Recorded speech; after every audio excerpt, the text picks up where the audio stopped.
നമസ്കാരം. ഇന്നലെ വരെ യുദ്ധം വിജയിച്ചു എന്ന് പറഞ്ഞ് അട്ടഹസിച്ചിരുന്ന ഡൊണാൾഡ് ട്രംപ് ഇന്ന് നിലവിളിക്കുകയാണ്. കാര്യങ്ങളൊക്കെ കൈവിട്ടു പോയിരിക്കുകയാണ്. ഇനി ആരുടെയും പിന്തുണ വേണ്ട, അമേരിക്ക യുദ്ധം വിജയിച്ചു കഴിഞ്ഞു എന്നാണ് ഡൊണാൾഡ് ട്രംപ് ഇന്നലെ വരെ പറഞ്ഞിരുന്നത്. എന്നാൽ ഇപ്പോൾ ഇറാന്റെ മുന്നിൽ നിന്നൊന്ന് രക്ഷപ്പെടാൻ വഴികൾ ആലോചിക്കുകയാണ് ഡൊണാൾഡ് ട്രംപ്. ഈ യുദ്ധം തുടങ്ങിയ സമയത്ത് ഏതോ ഒരു മാധ്യമ പ്രവർത്തകൻ അല്ലെങ്കിൽ ഒരു ചാനൽ ചർച്ചയിൽ അമേരിക്കയുടെ അവസ്ഥയെ കുറിച്ച് ഒരാൾ പറഞ്ഞത് എന്റെ ശ്രദ്ധയിൽപ്പെട്ടു. ആ പറഞ്ഞ മനുഷ്യനെ കുറിച്ച് എനിക്കിപ്പോൾ ഓർമ്മയില്ല. അതായത് അമേരിക്കയുടെ അവസ്ഥ ഈ കുരങ്ങന്റെ വാല് മരത്തിനിടയിൽപ്പെട്ട ഒരു അവസ്ഥയിലേക്ക് പോകും അധികം വൈകാതെ എന്നാണ് പറഞ്ഞത്. യഥാർത്ഥത്തിൽ അതിനേക്കാളൊക്കെ അപ്പുറത്തേക്ക് കാര്യങ്ങൾ എത്തിയിരിക്കുകയാണ്. ഇന്നലെ ഇവിടെ ഇറാന്റെ ഭാഗത്ത് നിന്ന് അമേരിക്കൻ ലക്ഷ്യങ്ങൾക്കെതിരെ നടത്തിയ ആക്രമണത്തിൽ 220 അമേരിക്കൻ സൈനികരെങ്കിലും കൊല്ലപ്പെട്ടിട്ടുണ്ടാകാം എന്നുള്ള ഒരു വാർത്തയാണ് പുറത്തു വരുന്നത്. അതിനേക്കാൾ ഉപരി ഇവിടെ നിരവധി അമേരിക്കൻ സൈനികർക്ക് പരിക്കേറ്റിട്ടുണ്ട്. മാത്രമല്ല, നിരവധി അമേരിക്കൻ സൈനികരെ ഇറാൻ തടവിലാക്കി എന്നുള്ള വിവരങ്ങളും പുറത്തു വരികയാണ്. ഈ വാർത്തകളൊന്നും അമേരിക്ക സ്ഥിരീകരിച്ചിട്ടില്ലെങ്കിലും ഇറാൻ ശക്തമായി തന്നെ അത്തരത്തിലുള്ള വലിയ അറ്റാക്ക് ഞങ്ങളുടെ ഭാഗത്തു നിന്നുണ്ടായി എന്ന് അവകാശപ്പെടുകയാണ്. ഇവിടെ ബഹ്റൈനിലെ 5-ാം കപ്പൽപ്പടയുടെ ആസ്ഥാനത്തിന് നേരെ ഇറാന്റെ ഒരു വലിയ മിസൈൽ അറ്റാക്ക് ഉണ്ടായി. ഈ മിസൈൽ അറ്റാക്കിനെ തുടർന്ന് നിരവധി അമേരിക്കൻ സൈനികർ ഇവിടെ കൊല്ലപ്പെടുകയോ അല്ലെങ്കിൽ അവർക്ക് പരിക്കേൽക്കുകയോ ചെയ്യുന്ന ഒരു സാഹചര്യം ഉണ്ടായി എന്ന് ഇറാൻ അവകാശപ്പെടുന്നു. അതിനപ്പുറം UAE-യിലെ ദഫ്ര എയർബേസിന് നേരെയും ഇറാന്റെ ഒരു അറ്റാക്ക് ഉണ്ടായി. ഈ അറ്റാക്കിലും അമേരിക്കക്ക് വലിയ നാശനഷ്ടങ്ങൾ സംഭവിച്ചു എന്നാണ് ഇപ്പോൾ മനസ്സിലാക്കാൻ കഴിയുന്നത്. അതുപോലെ തന്നെ ഇവിടെ മിഡിൽ ഈസ്റ്റ് കടന്നും ഇറാന്റെ യുദ്ധം വ്യാപിക്കുന്നു എന്നുള്ളതിന്റെ ചില തെളിവുകൾ, ചില വിവരങ്ങൾ ഇപ്പോൾ പുറത്തു വരുന്നുണ്ട്. അതുപോലെ തന്നെ നോർവേയിലെ US എംബസിക്ക് നേരെയും വലിയ ആക്രമണം ഉണ്ടായി എന്നുള്ള വിവരങ്ങൾ വരുന്നു. ആരാണ് ഇതിന് പുറകിൽ പ്രവർത്തിച്ചത് എന്ന കാര്യം വ്യക്തമല്ല. എന്തായാലും യുദ്ധം മിഡിൽ ഈസ്റ്റിൽ മാത്രം ഒതുങ്ങി നിൽക്കില്ല. ലോകത്ത് എല്ലാ ഭാഗങ്ങളിലുമുള്ള അമേരിക്കൻ താല്പര്യങ്ങൾ, അമേരിക്കയുടെ സൈനികർ, അമേരിക്കയുടെ പൗരന്മാർ ഇവരൊന്നും സുരക്ഷിതരല്ല എന്നുള്ള കാര്യം തന്നെയാണ് ഇപ്പോൾ മനസ്സിലാക്കാൻ കഴിയുന്നത്. ഈ യുദ്ധം തുടങ്ങിയ സമയത്ത് തന്നെ ഇക്കാര്യം ചിലരൊക്കെ പറഞ്ഞിരുന്നു. ലോകത്ത് എവിടെയാണെങ്കിലും അമേരിക്കൻ സൈനികരും അമേരിക്കൻ പൗരന്മാരും സുരക്ഷിതരല്ലാത്ത ഒരു സാഹചര്യമാണ് ഈ യുദ്ധം കൊണ്ട് അമേരിക്ക സമ്പാദിച്ചത് എന്ന കാര്യം പറഞ്ഞിരുന്നു. അതേ അവസ്ഥയിലേക്ക് കാര്യങ്ങൾ പോകുന്നു എന്ന് തന്നെയാണ് മനസ്സിലാക്കാൻ കഴിയുന്നത്.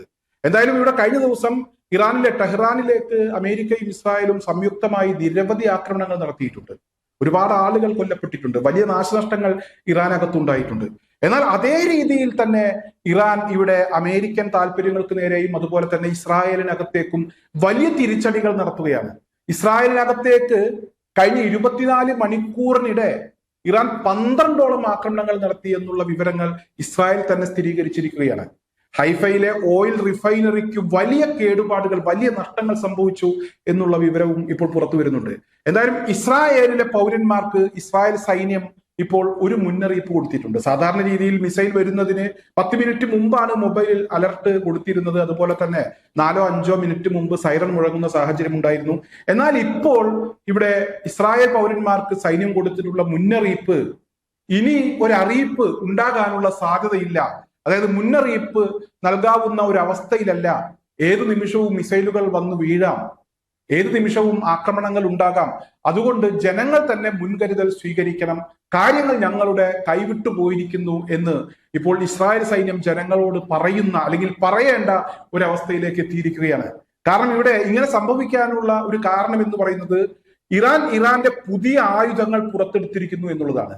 നേരത്തെ ഉപയോഗിച്ചിരുന്ന ഇവിടെ റഡാർ സംവിധാനങ്ങൾക്ക് നിരീക്ഷിക്കാൻ കഴിവുള്ള ആയുധങ്ങളല്ല, അതിനേക്കാളൊക്കെ ഇരട്ടി വേഗതയുള്ള ഹൈപ്പർസോണിക്കും സൂപ്പർസോണിക്കും ഒക്കെ ഇപ്പോൾ പുറത്തെടുത്തിരിക്കുന്നു. ഇത് പുറത്തെടുത്തതിന്റെ ഭാഗമായി ഇപ്പോൾ മൊബൈലിലൊക്കെ അലർട്ട് ലഭിച്ച് 1 മിനിറ്റിനകം ഇവിടെ മിസൈൽ ആക്രമണങ്ങൾ ഉണ്ടാകുന്നു, സ്ഫോടനങ്ങൾ ഉണ്ടാകുന്നു. ഇത് ജനങ്ങൾക്കിടയിൽ വലിയ ഒരു പ്രശ്നം സൃഷ്ടിച്ചിട്ടുണ്ട്. കാരണം സാധാരണ രീതിയിൽ 4-5 മിനിറ്റ് കിട്ടുന്ന സ്ഥാനത്ത് അല്ലെങ്കിൽ 10 മിനിറ്റ് കിട്ടുന്ന സ്ഥാനത്ത് ഇപ്പോൾ 1 മിനിറ്റ് മാത്രമാണ് കിട്ടുന്നത്. ബോംബ് ഷെൽട്ടറുകളിൽ അഭയം പ്രാപിക്കാനുള്ള ഒരു സമയം കിട്ടുന്നില്ല. ബോംബ് ഷെൽട്ടറുകളിൽ എത്താൻ കഴിയുന്നില്ല. അങ്ങനെ പെട്ടെന്ന് ആക്രമണങ്ങൾ ഉണ്ടാകുന്നു.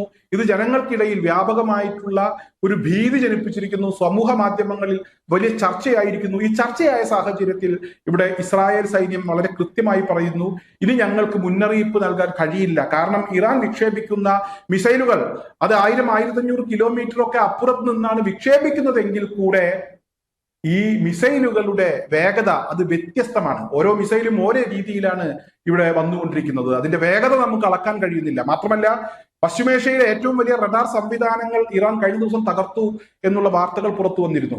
അതുകൂടെ ഇപ്പോഴത്തെ ഈ ഒരു സാഹചര്യവുമായി നമ്മൾ ചേർത്ത് പറയേണ്ടതുണ്ട്. കാരണം അത്തരത്തിലുള്ള റഡാർ സംവിധാനങ്ങൾ തകർത്തത് മൂലമായിരിക്കാം ഇപ്പോൾ ഇവിടെ ഇസ്രായേൽ സൈന്യത്തിന് ജനങ്ങൾക്ക് അലർട്ട് കൊടുക്കാൻ കഴിയാത്ത ഒരു സാഹചര്യം ഉണ്ടായിരിക്കുന്നത് എന്നുകൂടെ ഈ ചർച്ചയുമായി ബന്ധപ്പെട്ട് ഉയർന്നു വരുന്നുണ്ട്.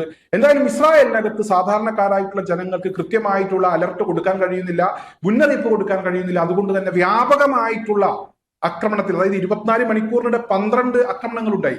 ഈ 12ഓളം ആക്രമണങ്ങളിൽ അല്ലെങ്കിൽ അറ്റാക്കുകളിൽ, സ്ഫോടനങ്ങളിൽ വലിയ നാശനഷ്ടങ്ങൾ ഇസ്രായേലിനകത്ത് ഉണ്ടായിട്ടുണ്ട്. വലിയ രീതിയിൽ തന്നെ ജീവഹാനി സംഭവിച്ചിട്ടുണ്ട്. ഈ വിവരങ്ങൾ ഇസ്രായേൽ ഇതുവരെ പുറം ലോകത്തോട് പറഞ്ഞിട്ടില്ല. എന്തായാലും സംഭവിച്ച കാര്യങ്ങൾ സത്യമാണ്. അമേരിക്കയെ സംബന്ധിച്ചിടത്തോളം ഇതുവരെ അട്ടഹസിച്ചിരുന്ന അമേരിക്ക അല്ലെങ്കിൽ ഡൊണാൾഡ് ട്രംപ് ഇപ്പോൾ നിലവിളിക്കുന്ന ഒരു അവസ്ഥയിലേക്ക് പോയിട്ടുണ്ട്.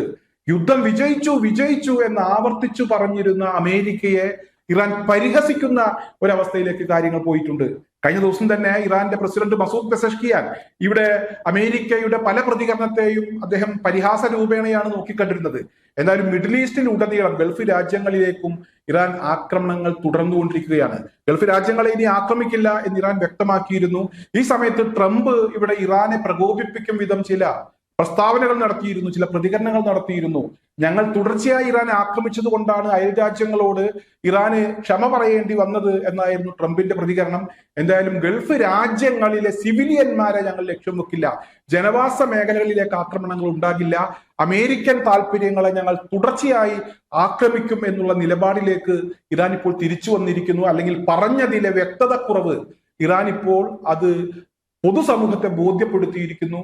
അതിനുശേഷം UAE-യിലെ അമേരിക്കൻ എയർബേസിലേക്ക് നടത്തിയ ആക്രമണത്തിലാണ് അമേരിക്കക്ക് വലിയ നാശനഷ്ടങ്ങൾ ഉണ്ടായിട്ടുള്ളത്. ഇത് ഇറാന്റെ ഒരു തന്ത്രമായി കൂടെ നമുക്ക് കാണേണ്ടി വരും. കാരണം ആക്രമിക്കില്ല എന്ന് പറഞ്ഞതിന് ശേഷം പെട്ടെന്ന് ഇറാന്റെ ഒരു ആക്രമണം ഉണ്ടായി.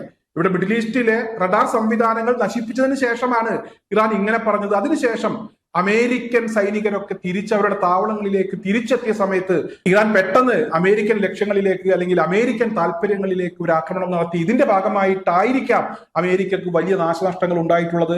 തന്ത്രപരമായിട്ടുള്ള ഒരു നീക്കം തന്നെയാണ് ഇറാന്റെ ഇതെന്ന് നമുക്ക് പറയേണ്ടി വരും. എന്തായാലും തന്ത്രത്തിന്റെ കാര്യത്തിൽ ഇറാൻ ഒരുപാട് മുന്നിലാണ്. അതേസമയം അമേരിക്കയും ഇസ്രായേലും ഇവിടെ പയറ്റുന്നത് കുതന്ത്രമാണ്.